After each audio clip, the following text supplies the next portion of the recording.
Britain has become the first country to approve an antiviral pill developed by US drug maker Merck in what's being hailed as a breakthrough in the fight against COVID-19. Pfizer says it's come up with its own tablet that also significantly reduces the risk of hospitalisation and death from the coronavirus. The announcements come as infections are on the rise again in Europe, and as Mobin Nasir reports, authorities are hoping to quickly approve the use of these drugs. The coronavirus pandemic has claimed millions of lives and wreaked havoc on the global economy, and governments have looked to vaccines to bring it under control.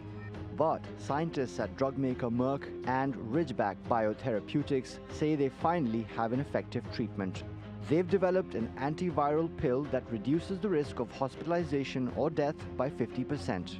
To have a drug like this, to have an antiviral that's potent, that's able to be taken orally, is a very important moment and does mark a milestone in our discovery of effective medicines against COVID.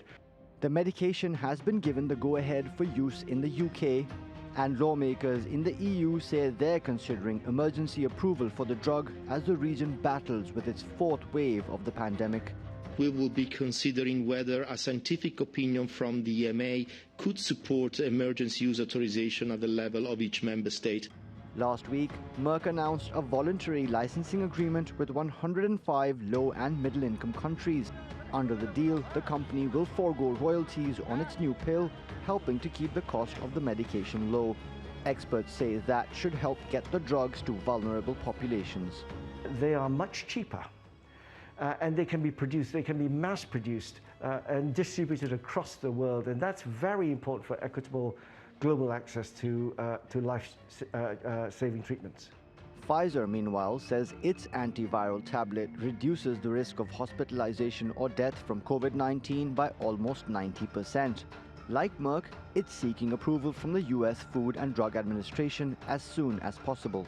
The pharmaceutical firms are hoping to begin selling their drugs by the end of this year. For millions of people at risk of serious illness from the virus, these new pills could be just what the doctor ordered. Mobin Nasir, TRT World. Let's get more on this now with Doctor Bharat Pankhania, who joins us from Bath in the UK. He's a senior clinical lecturer at the University of Exeter's Medical School. Good to have you back on the program, Doctor. As we heard there, the UK has become the first country to approve Merck's COVID-19 antiviral pill. It's been described as a potentially game-changing treatment in terms of the pandemic. Do you agree? And how does it work exactly? So it's not a game changer.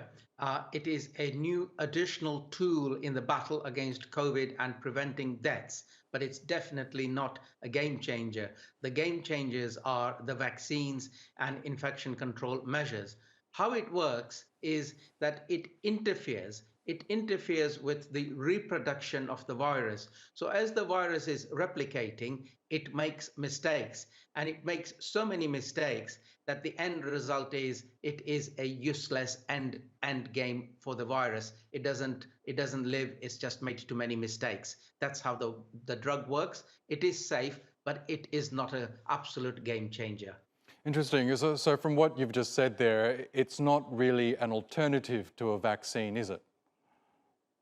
Not at all. And prevention always wins. So in my advice to anyone anywhere in the world is, please get yourself immunized. It will stop you from severe disease and death.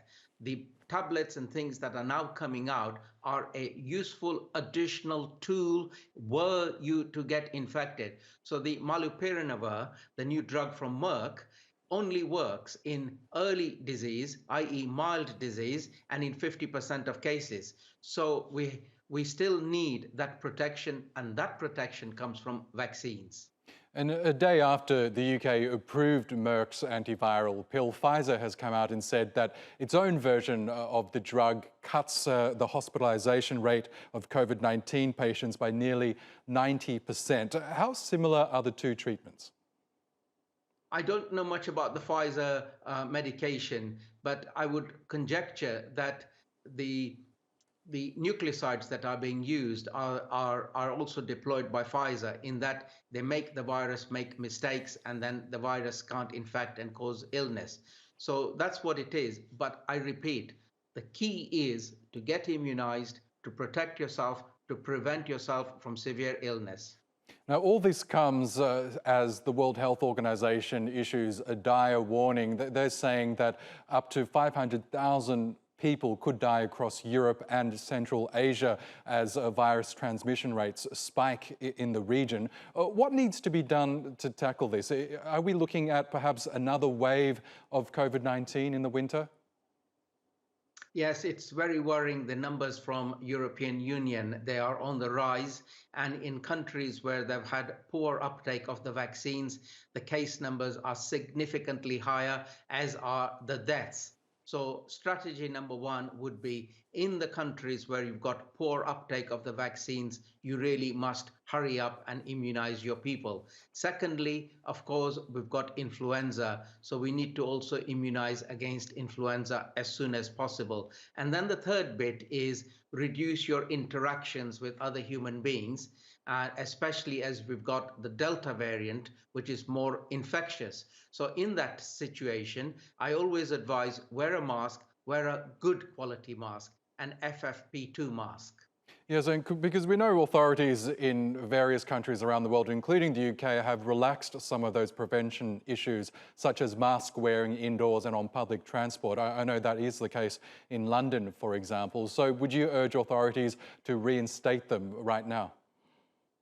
Absolutely, it's well overdue, and it is a minor inconvenience compared to the clear, and now it is absolutely clear scientific evidence that a good quality mask, well worn, reduces transmission of infections. This is an aerosol spread infection, and we can do our bit by getting the politicians to do a U-turn in the United Kingdom and say it clearly on public transport in crowded places. Wear your mask, wear a good quality mask, wear it properly. Okay, Dr. Bharat Pankhania, always really good to get your analysis. Thank you so much again for joining us.